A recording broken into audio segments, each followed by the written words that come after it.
তো বন্ধুরা, কালকে রাত্রে আসলাম বাপের বাড়ি থেকে। তোমরা কালকের ভিডিও সবাই দেখেছো।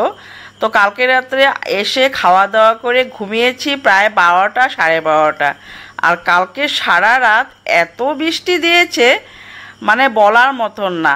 এই দেখো আমাদের রাস্তার পাড়ে প্রচুর জল জমেছে জানো। আর এই জল মানে আজকে যাবে কি না জানি না। তো যাই হোক, একটু ব্রাশ করে সারা মানে উঠোনটাকে পরিষ্কার করে নিলাম। বৃষ্টি আসলে তো ভালো লাগে, ঠান্ডা হয়, ঘুমোতেও ভালো, সব দিকে ভালো লাগে। কিন্তু এই যে ঘরের বাইরের একদম অবস্থায় থাকে না। উঠোনে সারা উঠোনে পাতা পড়ে জল জমে। তো সেই সবগুলোই পরিষ্কার করে নিলাম। পরিষ্কার করে গরম জল খাওয়ার জন্য কিচেনে চলে আসছি।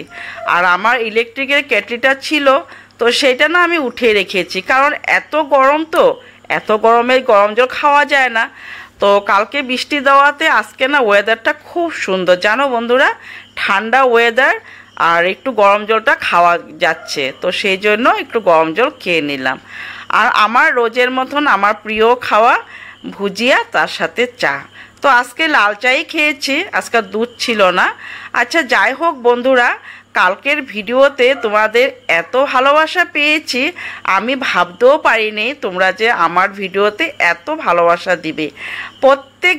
প্রত্যেকটা আমার সাবস্ক্রাইবারই দেখলাম এত সুন্দর করে আমার কমেন্ট দিয়েছো, আমার মার জন্য ভালোবাসা দিয়েছো। সবাই কমেন্টে লিখেছো যে মাসি বা কেউ বলেছো মা যাতে তাড়াতাড়ি সুস্থ হয়ে যায়, সেটাই ভগবানের কাছে কামনা করি। আর তোমাদের কমেন্ট পেয়ে আমি এত খুশি হয়েছি বন্ধুরা, বলার মতন না। তো এক মানে ব্লগার, তার নাম হয়েছে দুই রাজকন্যা। তো দুই রাজকন্যার বোন মানে শম্পা বোন আমাকে বলেছে যে দিদি ভাই তোমার মাকে কয়েকদিনের জন্য তোমার বাড়িতে এনে রেখো। তো হ্যাঁ বোন, তুমি ঠিক বলেছ।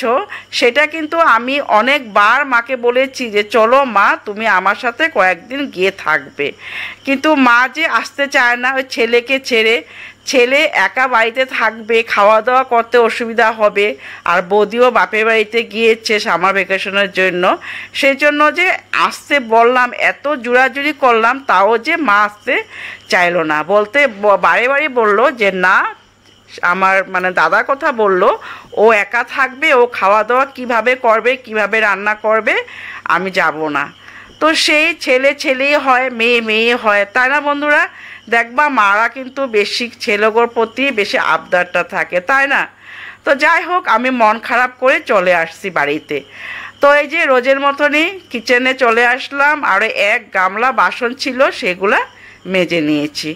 তো ওই যে তোমাদেরকে আমি দেখালাম, রান্না করতে চলে আসলাম। আর জানো তো, মা কালকে আমাকে বারবার মানে জোর করে একটা টিফিনের মধ্যে এই যে মাছের ডিম অল্প রয়েছিল, সেই ডিমগুলা দিয়ে দিয়েছে। তো বলে না মা তো মাই হয়। তো মা মানে বারবার বলল যে দেখ আমার তো ঘরে ফ্রিজ নেই, নষ্ট হয়ে যাবে।